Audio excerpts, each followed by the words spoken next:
Hey there, Jimmy from Renaissance Appraisal, and today I've got something special. Today we're going to talk about types of value.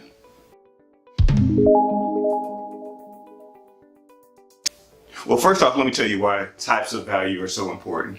Well, first off, there's a ton of value types. You probably didn't even know that, did you? But it really depends on what you're going to use your appraisal for. Why is that important? So why are we talking about this today? Because as an appraiser, I need to know the purpose and the type of value that my client wants so that I can make sure that I select the correct comparable properties. Again, comparable properties are absolutely crucial and essential to estimating the market value of any property. Being a residential appraiser as I am, I typically deal with single family properties. So today, I'm going to show you some of the different types of values that just come off from single family properties that I can just, and by the way, this might by no means is a complete list. These are just a few that I thought of immediately. All right, so here we go. First off, here's my home. Isn't that a great home? I know you love it. I'm an amazing artist, aren't I? Alrighty, so let's talk about liquidation value. Liquidation value. We talked a lot about this back in 2008, 2009. Liquidation value is the value that a bank can sell a property at, an REO property, for in 30, 60, or 90 days. This became really important, like I said, back in probably 2008, 9, 10, because if you all may remember, many banks had a lot of properties on their books. And you may remember this too. And this is, don't trust me. Just think about it for yourself. Are banks in the business of owning properties, or are they in the business of lending money?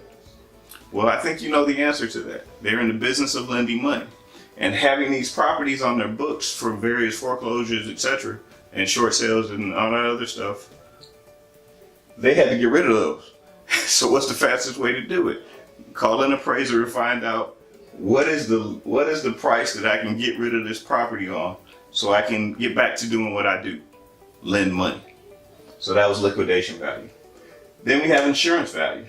Insurance value is an interesting one because insurance value really is it's kind of almost oftentimes a hedge against inflation, materials costs, labor costs, and a couple other things. So as a result, the insurance value is oftentimes a lot higher than what typical market value would be. Okay, why is that so?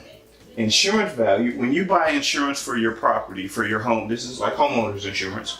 When you buy insurance for your home, one of the things that you're buying is the ability to replace your existing home if something horrible were to happen to it. Okay, so nobody knows what the cost of building materials are going to be in 10 years from now. We just don't know.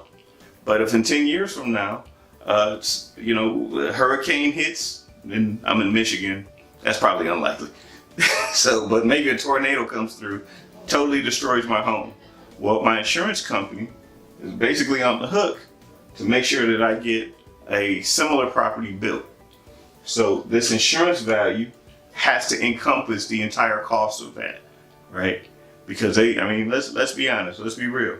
We are paying insurance premiums to the insurance company so that they can make sure that the money is there when it's time for me to collect. For that reason, this is probably going to be a little bit higher than today's current market value of my home. Assessment value, or tax value. Now, this one is really interesting because where this one is probably going to be higher than normal, than it probably should be, this one, I'm open, is lower. And here's why. I pay taxes on the assessed value of my home. So the lower my tax assessment, the less taxes I pay. I recognize that taxes are an important part of living in a free and democratic nation, but that doesn't mean I want to pay them. Or I want to pay as few as possible. Actually, it's more to the point. I want to pay as few taxes as possible, and I'm sure you do too.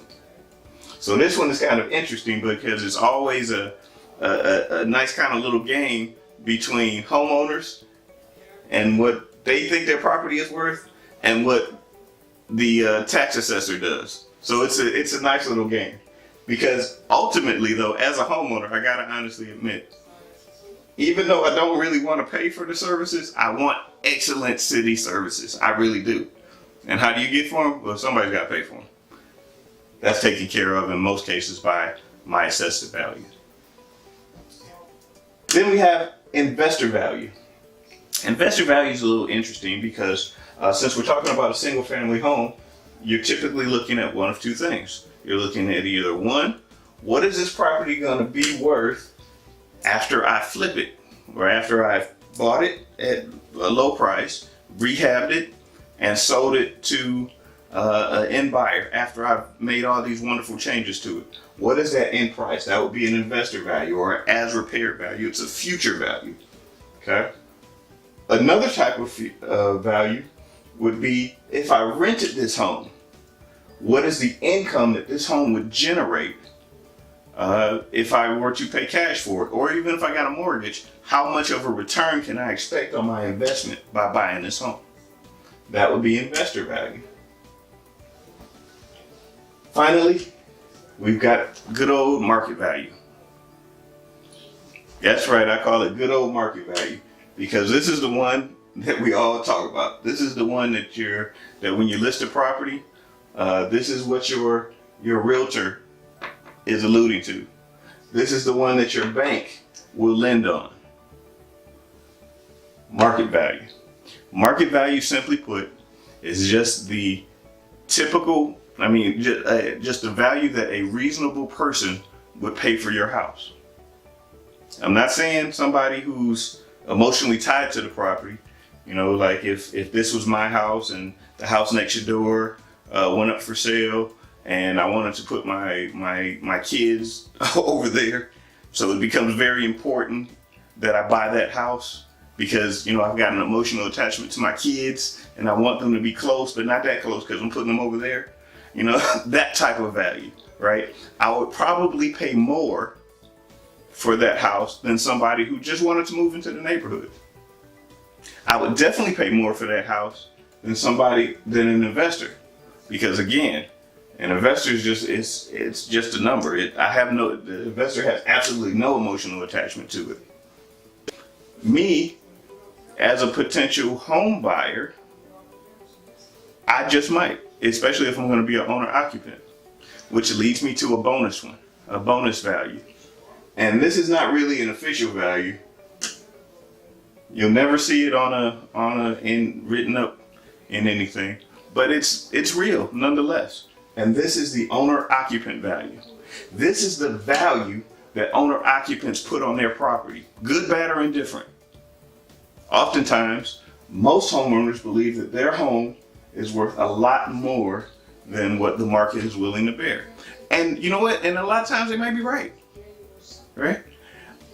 Unfortunately, though, this value here is really based on, not only are they looking at the actual features of their home, but they're also very emotional about it as well. And I don't mean that in a bad way. We're all emotional about different stuff. But the reality is, I'll use my house as an example. I love my house. It's a wonderful house. My family's here. My wife and daughters, we live here. We have a great community. I like my neighbors. It's great. I like the school district. Wonderful. You hear this, the emotion that I'm talking about? I'm really excited to be in my house in my neighborhood. Right? That's a wonderful thing.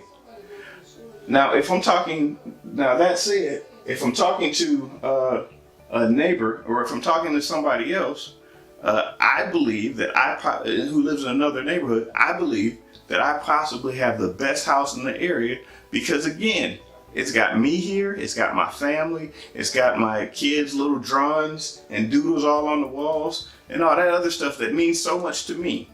But it may mean absolutely nothing to a random person who's walking into the house that may be interested in buying it.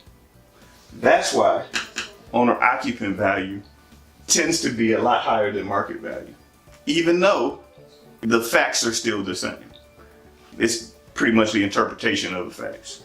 So there you go. So we've talked about the different types of values that a property can have, and again, why it's so important to have those types of values. Alrighty? So if you have any questions, please feel free to give us a call. Talk to you later.